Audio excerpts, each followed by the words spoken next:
തൃശൂർ പൂരം വിവാദത്തിൽ ADGP MR Ajith കുമാറിനെതിരെ കടുത്ത നടപടി ഉണ്ടാകില്ല. സസ്പെൻഷൻ പോലുള്ള നടപടി ആവശ്യമില്ല എന്നാണ് DGPയുടെ ശുപാർശ. താക്കീത് നൽകി അന്വേഷണം അവസാനിപ്പിച്ചേക്കും.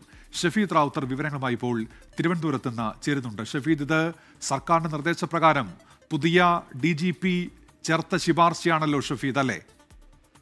ഉന്മേഷ്, അത് തന്നെയാണ്. MR അജിത് കുമാറിനെ രക്ഷിച്ചെടുക്കാൻ സർക്കാർ ശ്രമിക്കുന്നുവെന്ന പ്രതിപക്ഷ വിമർശനത്തിനിടെയാണ് ഇപ്പോൾ പോലീസിന്റെ പുതിയ നീക്കം, അല്ലെങ്കിൽ സർക്കാരിന്റെ പുതിയ നീക്കം. പോലീസ് മേധാവി ഷെയ്ഖ് ദർവേഷ് സാഹിബിന്റെ അന്വേഷണത്തിൽ തൃശൂർ പൂരം കലക്കലിൽ അജിത് കുമാറിന് ഗുരുതര വീഴ്ച സ്ഥിരീകരിച്ചിരുന്നു. മാത്രമല്ല, മന്ത്രിയുടെ മുന്നറിയിപ്പ് പോലും വകവയ്ക്കാതെ ADGP ഉറങ്ങിയെന്നായിരുന്നു റിപ്പോർട്ട്. സസ്പെൻഷൻ വരെ നേടുന്ന കടുത്ത നടപടിയും ശുപാർശ ചെയ്തിരുന്നു. ഇതനുസരിച്ച് നടപടിയെടുക്കേണ്ട സർക്കാർ അസാധാരണ നീക്കത്തിലൂടെ ഈ ഫയല്, അതായത് DGP ഷെയ്ഖ് ദർവേഷ് സാഹിബിന്റെ ഫയല് അത് തിരിച്ച് അയക്കുകയായിരുന്നു. റിപ്പോർട്ട് പുതിയ പോലീസ് മേധാവി പരിശോധിച്ചു, റവാഡ ചന്ദ്രശേഖർ. അതിനൊപ്പം തന്റെ നിർദ്ദേശം കൂടി ചേർത്ത് കഴിഞ്ഞയാഴ്ച റിപ്പോർട്ട് വീണ്ടും സർക്കാരിന് കൈമാറി. ആ റിപ്പോർട്ടിലും കൃത്യനിർവഹണത്തിൽ വീഴ്ചയെന്ന് പറയുന്നുണ്ടെങ്കിലും അജിത് കുമാറിനെതിരെ കടുത്ത നടപടി വേണ്ടതില്ല എന്നുള്ളതാണ് അദ്ദേഹത്തിന്റെ നിലപാട്. അതായത് അജിത് കുമാർ പോലീസിൽ നിന്ന് എക്സൈസിലേക്ക് മാറ്റിയതിനാൽ സസ്പെൻഷൻ പോലുള്ള നടപടി ആവശ്യമില്ലെന്നാണ് പുതിയ പുതിയ പോലീസ് മേധാവിയായിട്ടുള്ള റവാഡ ചന്ദ്രശേഖറിന്റെ ശുപാർശ.